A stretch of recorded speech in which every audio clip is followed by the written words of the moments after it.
Today you get to follow along as we start building a workshop on the urban homestead, so stay tuned.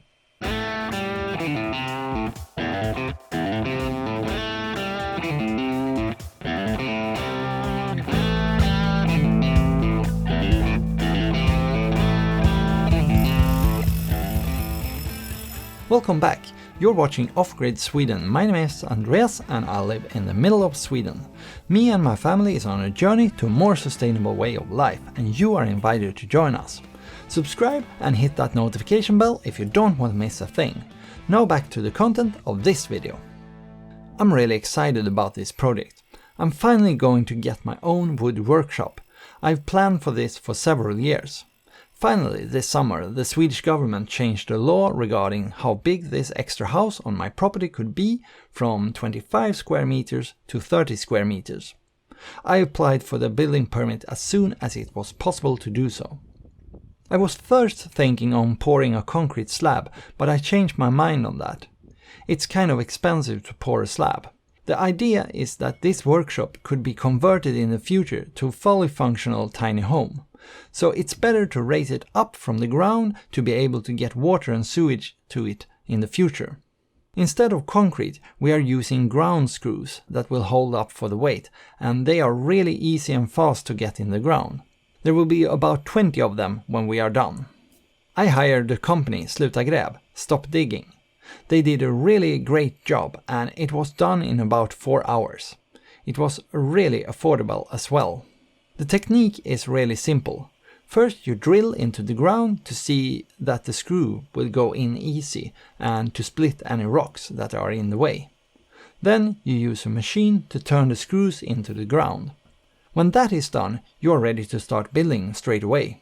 No waiting for concrete to cure.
I used a contractor to build the frame and outside of the workshop, and in the next episode they will begin the construction. If you have any questions, please leave them in the comments, and have an amazing weekend, and I'll see you in the next episode. If you haven't subscribed already, do so by clicking down there on the Swedish flag, and then you can also click on the little bell icon up there, and then you'll get notified when I put up new videos. And if you want to watch another video, I got one over there for you.